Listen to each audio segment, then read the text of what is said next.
Iran supreme leader అయాతుల్లా Ali Khamenei మృతి చెందినట్లయితే అక్కడ ఉన్నటువంటి ప్రతిపక్ష సాయుధ దళాలు అయితే స్పష్టం చేశాయి. దానికి సంబంధించి ఒక న్యూస్ కూడా బయటకు వచ్చింది. ఇరాన్కి చెందిన ప్రముఖ ప్రతిపక్ష సాయుధ ముఠా People's Mujahideen Organisation of Iran MEK ఈ మేరకు ఒక ప్రకటన అయితే చేసింది. సోమవారం రోజు అత్యంత కట్టుదిట్టమైన భద్రత ఉండే ఖమేనీ నివాసం సదుపాయం మెతహారీ కాంప్లెక్స్ పై తమ సభ్యులు సాయుధ దాడికి పాల్పడ్డారని ఆ సంస్థ వెల్లడించింది. సుమారు 100 మంది ఫైటర్లు ఆ ఆపరేషన్లో పాల్గొన్నారని, ఈ భీకర పోరులో ఇరాన్ ప్రభుత్వ బలగాలకు భారీ ప్రాణ నష్టం వాటిల్లడంతో పాటు తమ వైపు కూడా ప్రాణ నష్టం సంభవించిందని ఎంఈఎక్స్ పేర్కొంది. మరోవైపు ఈ దాడి జరిగినట్లు చెబుతున్న సమయంలో మెహతారీ కాంప్లెక్స్ పరిసరాల్లో భారీగా అంబులెన్సులు మోహరించాయని, భద్రతను అత్యంత కట్టుదిట్టం చేశారని సోషల్ మీడియాలో కథనాలు వెలువడుతున్నాయి. ఇరాన్ ప్రభుత్వ వెబ్సైట్లు సైబర్ దాడికి గురై ఖమేనీకి వ్యతిరేకంగా సందేశాలు ప్రసారమయ్యాయని ప్రచారం అయితే జరుగుతుంది.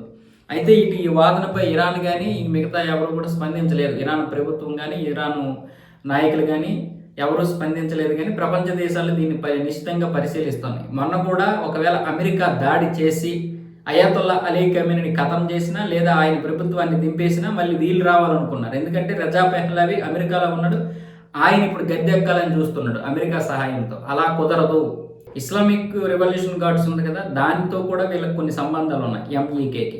అలాగే అటు బాసత్ దళాలతో కూడా వీళ్ళకి సంబంధాలు ఉన్నాయి. ఒకవేళ రజా పెహ్లవి అమెరికా సహాయంతో ఇక్కడికి వస్తే మళ్ళీ ఇది పాశ్చాత్య దేశం అయిపోతే ఆ విధంగానే సంస్కృతిని నాశనం చేసేస్తారన్న విధంగా కూడా ఇప్పుడు ఈ ముజాహిదీన్ గ్రూప్ ఏదైతే ఉందో ఈ ముఠా వీళ్ళతో సంబంధాలు ఉన్నాయి. సో ఇలాంటి పరిస్థితుల్లో అయాతుల్లా అలీ ఖమేనీ చనిపోయాడంటే అది చాలా పెద్ద న్యూస్ అవుద్ది.